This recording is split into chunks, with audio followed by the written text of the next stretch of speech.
When you picture Anubis, what do you see? You see the dark silhouette of a jackal. You see the cold, imposing judge of the dead. You see the god from the mummy movies, a terrifying figure of shadow and power, the lord of a desolate underworld. In our modern minds, Anubis is the Egyptian god of death, a figure to be feared. But what if this image, this entire concept of a grim, terrifying ruler of the dead, is almost entirely wrong? What if the true story of Anubis isn't one of darkness, but of profound loyalty? Not one of malice, but of justice. And what if his most famous role as the judge of souls only came after he willingly gave up his throne in the most dramatic power shift in mythological history? This is the untold story of Anubis, not the god of death, but the god of dying well. And his story begins not with a throne, but with a scandal. To understand Anubis, you must first understand the family he was born into. The divine children of Geb, the earth, and Nut, the sky, were four: the wise king Osiris, the magical goddess Isis, the chaotic god Set, and the shadow goddess Nephthys. Osiris married Isis. Set married Nephthys. Order and chaos were balanced. But there was a problem. Set, the god of the barren, infertile desert, was himself sterile. His wife, Nephthys, longed for a child. In an act of desperation, she devised a plan.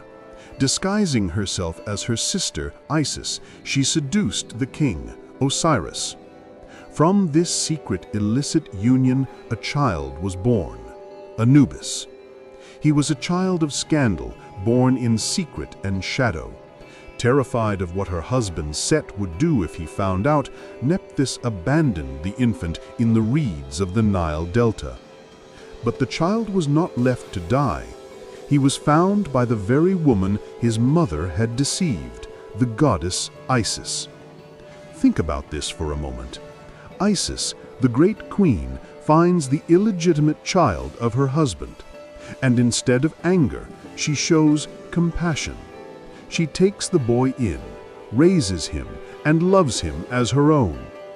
This single act of mercy defines who Anubis becomes. His loyalty is not to his biological parents, but to Isis, his adoptive mother. He is not a son of chaos, but a devoted protector of order. This loyalty will soon be tested, and it will change the very structure of the cosmos. Because before there was Osiris, there was Anubis. In the earliest days of Egypt, during the Old Kingdom, Anubis was not just a god of the dead, he was the god of the dead. He reigned supreme over the underworld, the silent realm known as the Duat. His most important title was Khenti Ementiu, a phrase that means foremost of the Westerners. To the Egyptians, the West was the land of the dead. The sun set in the west, and so they believed did the souls of men. As foremost of the Westerners, Anubis was their king. He was the one who ruled the darkness, the one who received all souls. He was the sole authority. For centuries, this was the undisputed order of the universe. Anubis reigned. And then, everything changed. The event that would define Egyptian mythology for the next 3,000 years finally happened. His biological father, Set, murdered his adoptive father, Osiris. Set's rage, perhaps fueled by the long-ago betrayal of his wife and brother, was boundless. He tricked Osiris into a coffin, sealed it, and drowned him in the Nile. But this wasn't enough. He later found the body and, in a final act of desecration, tore his brother into 14 pieces, scattering them across Egypt. The kingdom was in chaos. The throne of the living was usurped by Set. and the god of order, Osiris, was dead.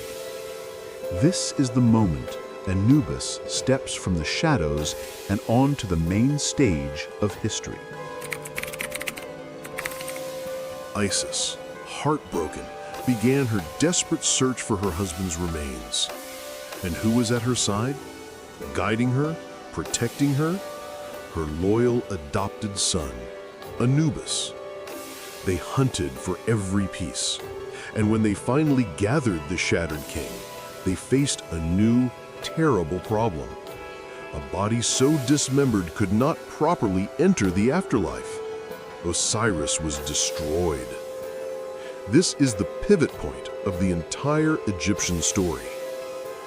Anubis, the king of the underworld, looked upon the body of the previous king of the living, and in an act of profound piety and innovation, Anubis performed the world's first divine ritual. He painstakingly reassembled Osiris. He anointed the body with sacred oils and perfumes. He wrapped his father in strips of pure white linen, reciting spells to preserve his form. Anubis invented mummification. He created the first mummy. By doing this, he established the rules for all eternity. He decreed that the physical body must be preserved for the soul to have a home in the afterlife. In that moment, Anubis became the divine embalmer, the god of all funerary rites, the patron of the sacred Per-Nefer, the house of mummification. When the ritual was complete, Isis used her magic to breathe life back into the preserved form. Osiris awoke, but he was changed. He was no longer whole. He could no longer rule in the land of the living. He was the first being to have truly died and been reborn. He was a new kind of king, one who had transcended death. And here, the cosmic order shattered and reformed. The underworld, the duat, needed a new ruler, a king who understood what it meant to be dead and reborn. Who better than the first mummy, the god who had conquered death itself? Anubis, the foremost of the Westerners, the original king of the dead, stepped aside. He relinquished his throne.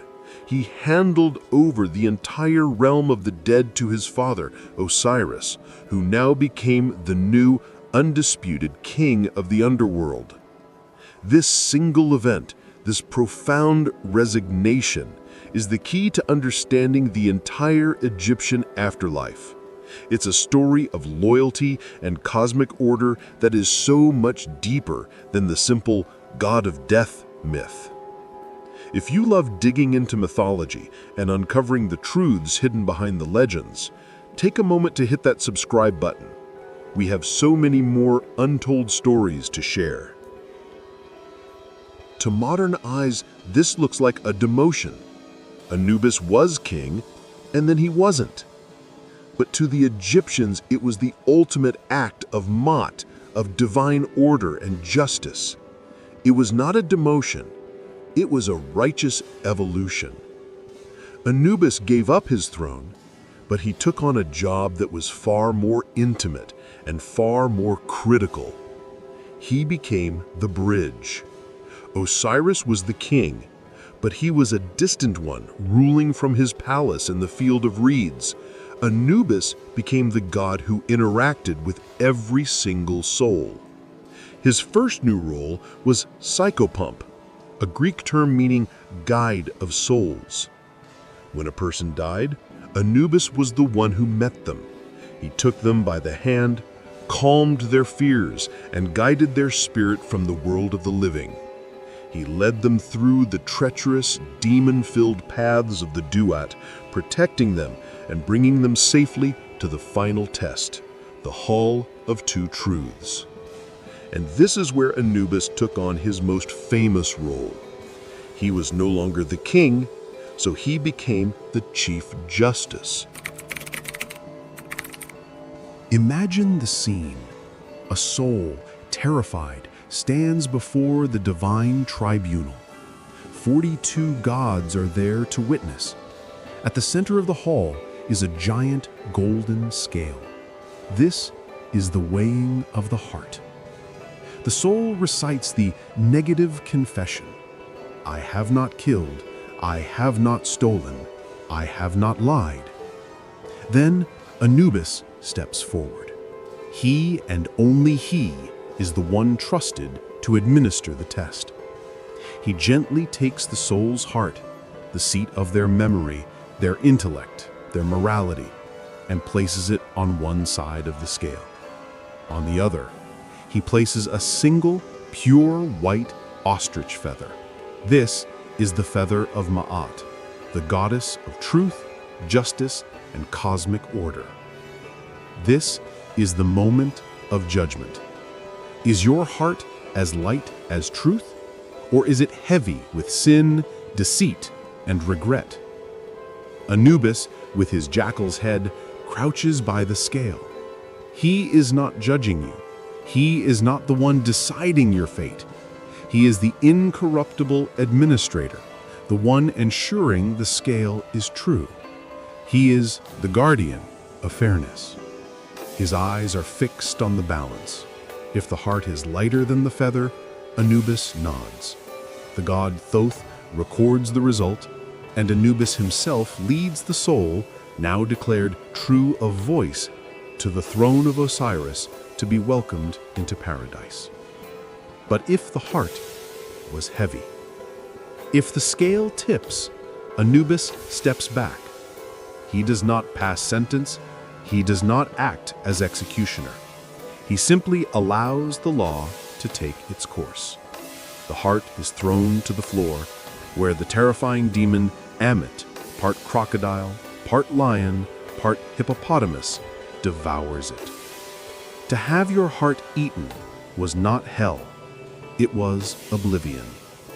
Your soul, your very existence was extinguished forever. Anubis's role was not to punish. His role was to ensure that the process was just. Anubis's job wasn't just in the underworld. He was also a powerful protector on Earth. His very form, the jackal, was a brilliant piece of psychological magic. Why a jackal? Because in the real world, jackals and wild dogs were a terror. They prowled the edges of the desert where the first shallow graves were dug. They were scavengers, desecrators of the dead. The Egyptians, in their genius, co-opted this fear. By making the god of mummification a jackal, they turned the threat into the protector. Anubis, in his jackal form, wasn't the one digging up the graves. He was the divine guardian against it. His title was Lord of the Sacred Land, the necropolis. His image, often a black jackal lying alert atop a tomb, was a warning. I am watching. This place is protected. When priests performed the mummification ritual, the chief embalmer, the Huat, would wear an elaborate mask of Anubis. He didn't just pray to Anubis, he became Anubis. He was the vessel for the god, performing the sacred act just as Anubis had done for Osiris. So we return to the image we started with, the dark, scary god of death. We were wrong. Anubis is not the one you fear in the dark. He is the one who guides you through it. He is the loyal son who honored his mother, even when she wasn't his by blood. He is the devoted servant who invented a sacred art to save his father.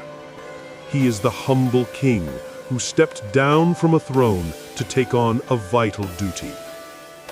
In ancient Egypt, when you were dying, Anubis wasn't the creature you feared would come for you.